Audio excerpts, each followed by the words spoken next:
ચૈતરભાઈ, એક બાજુ ભારતીય જનતા પાર્ટી ગૌરવ સભા ગૌરવ યાત્રાઓ કરી રહી છે, બહુ જ બધા કાર્યકર્તાઓ એક સાથે કોંગ્રેસના આમ આદમી પાર્ટીના કાર્યકર્તાઓ જોડાઈ રહ્યા છે અને એવું કહેવાય કે સ્ટ્રેટેજીના કેસમાં એટલે આટલા વર્ષોથી સત્તામાં આવ્યા છે, એટલા વર્ષોથી સ્ટ્રેટેજીમાં હંમેશા બે ડગલા આગળ હોય છે, તો એને કમ્પીટ કેવી રીતના કરશો? પાયલબેન, તમે નોંધ્યું હશે કે છેલ્લા 3 મહિના દરમિયાન સૌથી વધારે મુલાકાતો ભારતીય જનતા પાર્ટીની મારા વિસ્તારમાં થઈ છે. એમાં વડાપ્રધાન શ્રી જ્યારે 15મી નવેમ્બરે આવ્યા એ બાદ પણ મુખ્યમંત્રી શ્રી પણ કેવડી આવ્યા, નાયબ મુખ્યમંત્રી પણ પાછા ડેડિયાપાડા આવ્યા, કોંગ્રેસનું પણ અમારા ડેડિયાપાડામાં જન આક્રોશ યાત્રાનું સમાપન થયું.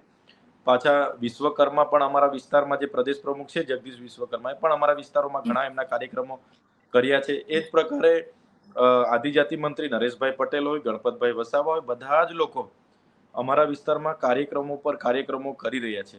આજે પણ ડેડિયાપાડામાં 2 મંત્રીઓ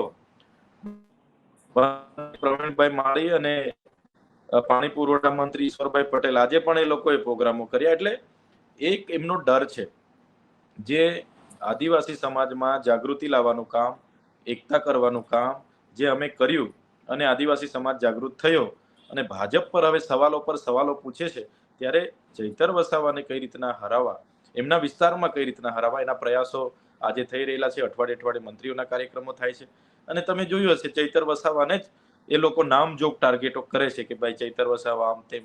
તો મારે તો આપના માધ્યમથી એમને વિનંતી છે, જો તમે 30 વર્ષમાં કામ કર્યા હોય તો આજે આ પ્રકારના વિસ્તારના ગામડે ગામડે આવીને તમારે ભાષણબાજી કરવાનું આવે જ ના. આજે મારા ઘરથી 100 મીટર, મારા ઘરથી લગભગ 100 થી 150 મીટર પર એમનો કાર્યક્રમ હતો વન મંત્રીનો, બસ માત્ર 100 થી 150 મીટર પર. જો એમણે કામ કર્યા હોય તો લોકો એમની સાથે જ હોત, એમને મત મળવાના જ હતા. એટલે કહેવાનો મતલબ કે હવે ભાજપ હોય, કોંગ્રેસ હોય, એ બધા જાણી ગયા છે કે હવે આમાં આદિવાસી સમાજ એમને મત નથી આપવાના.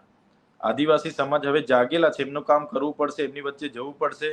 એટલા માટે આજે લોકો બધા આવે છે. પણ અમે તો કહીએ છીએ કે બધા જ નેતાઓ આવે, એનાથી આદિવાસી સમાજ અમે બધા જ એમને આવકારીએ છીએ. પણ પરિવર્તન આ વખતે જો કોઈ ગુજરાતમાંથી લાવશે તો એ આદિવાસી વિસ્તારોમાંથી જ આવવાનું છે અને આદિવાસી વિસ્તારોમાંથી જ પરિવર્તન થઈ અને આવનારા 2027માં પણ ઘણી સારી બેઠકો આદિવાસી વિસ્તારમાંથી આમ આદમી પાર્ટી જીતવાની છે. ચૈતરભાઈ, આદિવાસી વિસ્તાર સિવાય આમ આદમી પાર્ટીનો ફોકસ ક્યાં છે? કારણ કે સૌરાષ્ટ્રમાં પણ એટલી સભાઓ થઈ છે અને આપણે 2021નું પરિણામ જોઈએ તો એમાં કોંગ્રેસ ક્યાંય દૂર દૂર સુધી કોમ્પિટિશનમાં પણ નથી.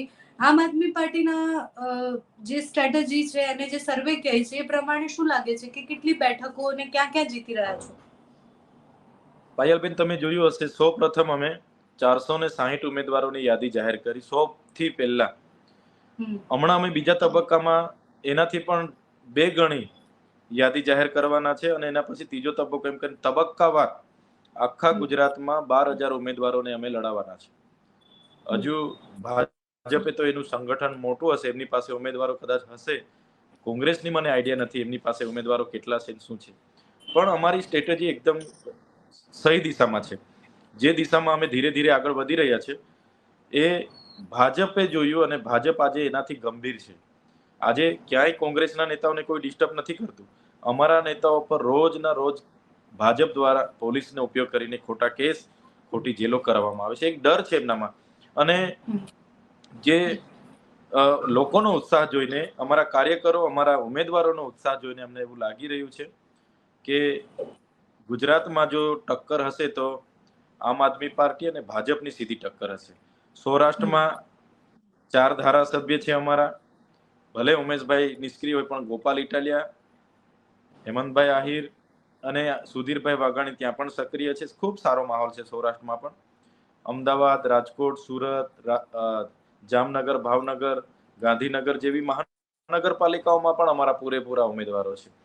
તો મને લાગે છે કે આ વખતે ખૂબ સારો ક્લોઝ ફાઇટ ભાજપ સાથે અમારી થશે એવું મને લાગે